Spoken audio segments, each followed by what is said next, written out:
Hello and welcome to another episode of Canadian Stacker. I managed to make it back out to the river for another trip. We got a pretty big trip today, surprisingly. Today is a beautiful 25 degrees or about 80 for my American friends. Water level still at -1 and I'm still on the gorgeous Ottawa River in the Ottawa River National Park. This is once again Lower Ostrom. It's on the middle channel on the Ottawa River. If you ever get a chance to come and hang out, feel free to hit me up in the comments. Once again, this is a channel where we like to talk about precious metals, world events, and, well, financial things. And, well, it's been about 5 days since I made a video.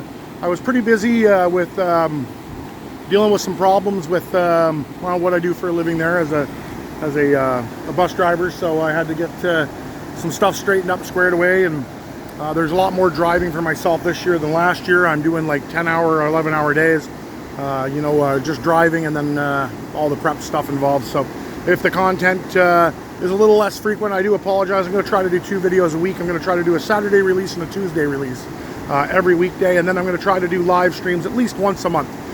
But what's going on now? Oh, wow. Well, excuse me. Some big news coming out of the Ukraine-Russia area there with Romania invoking Article 4. I guess they had a drone crash land 200 meters on their side of the border. It's now end of the world. Yeah, the U.S. is sending long-range missiles for the weapons system that they were given. 180 mile, 190 mile range, I believe. That puts them just shy of being able to hit Moscow directly, but it does come pretty dang close. The 31 Abrams tanks have been delivered, to my understanding, with their depleted uranium rounds. Yeah, this is pretty escalatory. I've heard rumors, and stories going around, and a couple of my friends talking to me. Like I said, I got a friend who lives in Russia proper. They're saying that the Turkish gas pipelines might wind up getting blown up. Once again, this is the negotiating leverage that Turkey has to try to get the grain deal to go through. This is all about grain right now. I guess the discussions between Turkey and Russia broke down. Erdogan didn't like what was going on there, and he's the leader of Turkey. Russia wouldn't reinstate the grain deal, so I guess Britain's sending over fighter jets to escort grain vessels to go in and load. Like, this is getting some pretty serious implications going on right now. I'm pretty sure I've been demonetized. It doesn't matter anyways. I don't have enough views to be monetized anyways. This video isn't sponsored by anybody except for your viewership, so I am beholden to my viewers. But if you like this kind of content, if you consider smashing that bell icon, clicking the thumbs up button, or subscribing to the channel, that would be amazing. And for the very valiant few of you that share this content, thank you so much, and it's greatly appreciated. But yeah, so that's what's going on over in that front. I guess Taiwan, there's more saber rattling. Xi Jinping decided I don't want to go to the G7 summit, so he stuck his nose up in the air. However, Xi didn't make a big deal out of it, but Joe did. So who's the beggar in the room? Who knows? I've heard a whole bunch of things about China has a fake real estate market.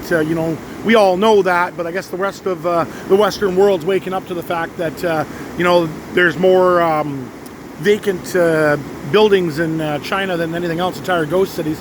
And for those that watch this channel on the regular basis, or other channels like like Yankee Stacking, Silver Dragons, Christoph, 2 is 1, and the many other ones, including Saluvate Metals and all the other amazing channels that I just don't have time to list that I watch.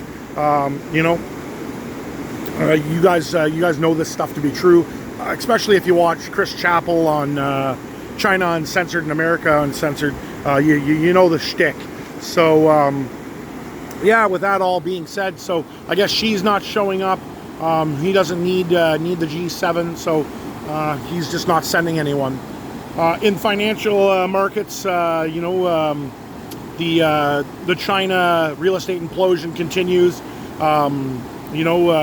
It's a big deal. Like all this stuff. I guess the company that was involved there made its $21 million bond payment. $21 million. I don't remember the company's name, but we're talking like a $20-30 billion company, and it couldn't make a $21 million payment until the last second. So what does that tell you about that particular company's ability to beef things up? You know, there was a whole protesting that went on in China about not wanting to pay for mortgages ahead of time, not wanting to have to pay for houses before they're even built.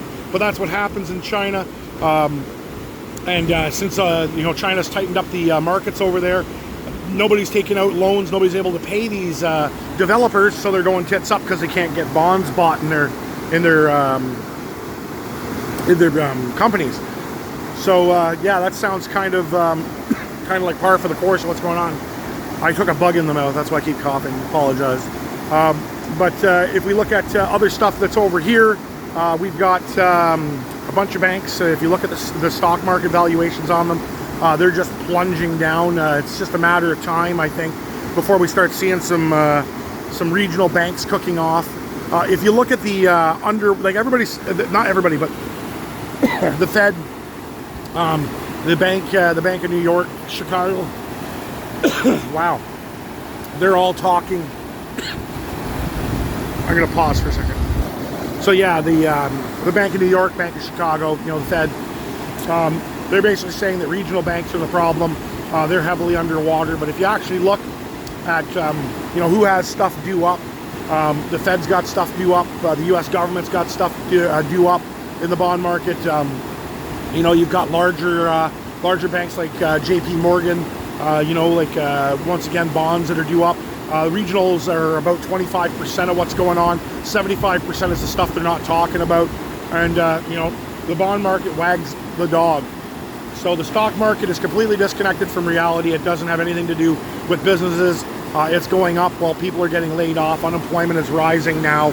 Inflation is going to rear its head back up as oil continues to climb.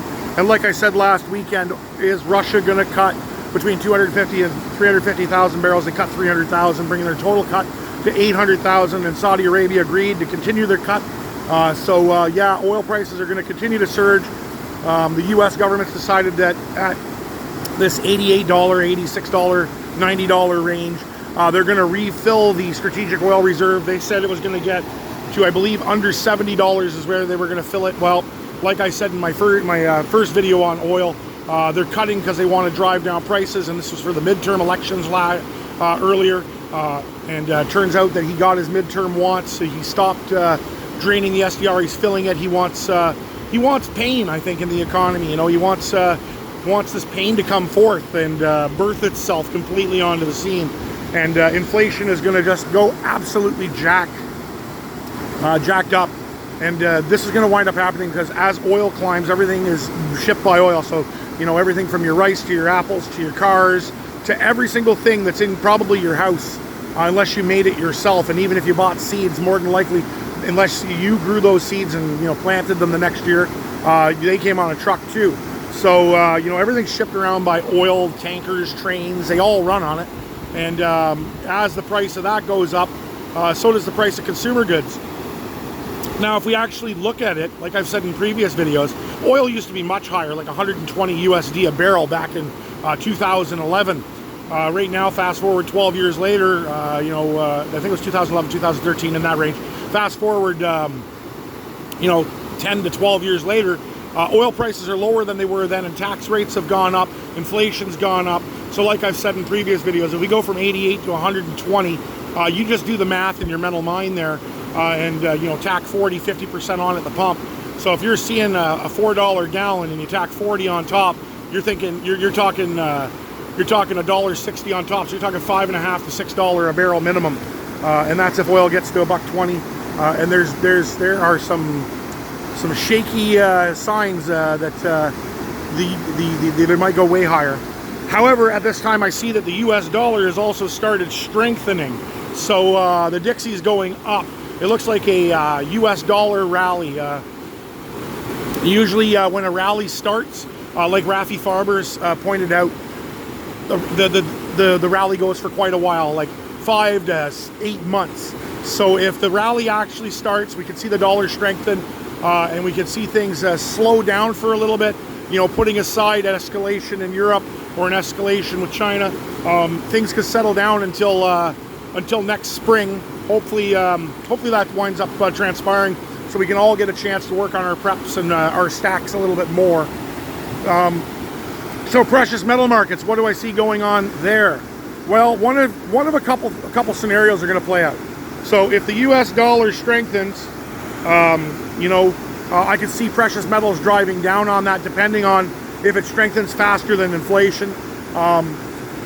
Also, on top of that, you know, the sector in China, I've heard, has slowed down in manufacturing. Like, I know everybody's saying solar panels are still being built and all that, but to my understanding, things are slowing down. Plus, on top of that, I guess Europe has built a smelter that can refine electronics on a grand scale and recover it. This may have a small effect on prices. I don't really know yet, because I don't know the tonnage that they expect to get out of it, but it could become a thing. You know, Europe has one. I know that in my area, they're talking about bringing in a waste energy incinerator, and they'll be filtering out the precious metals and stuff out of the bottom, like in Europe, because it's a European model waste energy incinerator that the Pontiac in Quebec is looking at putting in. So that not being a game changer because it's not built, but that's I believe they said like a multi-billion-dollar 3-year project that they're talking about bringing into this area, which is economically depressed like you wouldn't believe. It'd be welcome to have these high-paying jobs. However, I don't know about living in the shadow of a waste energy incinerator near the Ottawa River is a pretty good idea, especially you know, if there's ever a problem, because I've read some seriously negative things on it, but I remain skeptical, you know, and I'll look at it as it comes.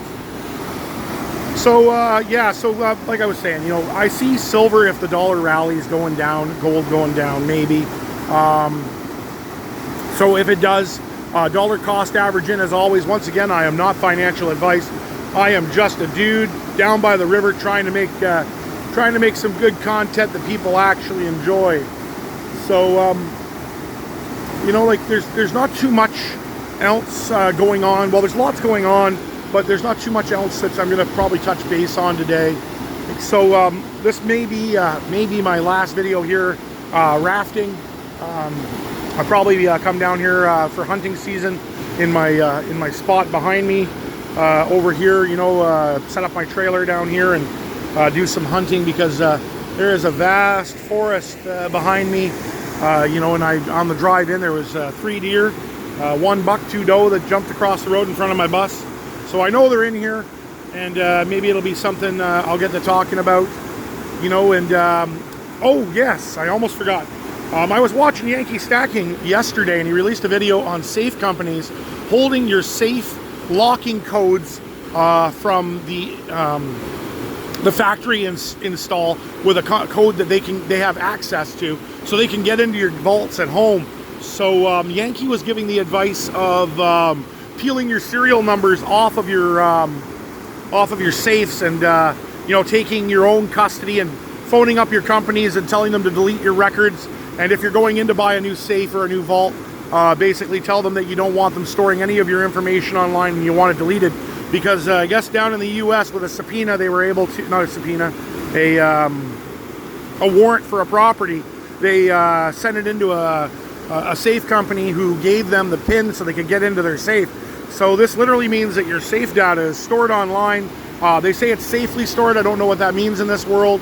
I see a bunch of changes coming to the safe manufacturing industry because of it. I 100% agree with Yankee on that.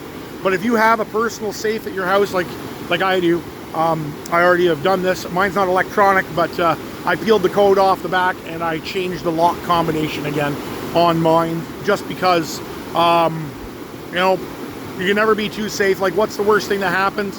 I can't get into my safe, but my material, my stuff that's in there is still safe. You know, my documents that are very important to me, nobody can gain access to that. You know, and what's the worst thing that happens? I got to drill the lock. I got to get the lock guy to come in. I got to pay for a new safe, but my content's still safe and bolted to the floor and the wall. So, you know, like, that's just food for thought for you guys.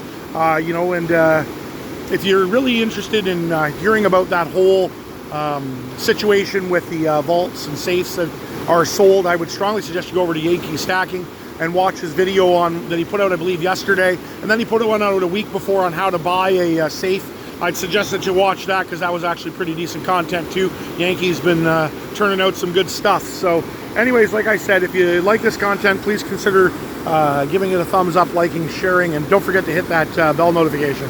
Until next time, keep on being awesome, keep on stacking, and have yourself an amazing day.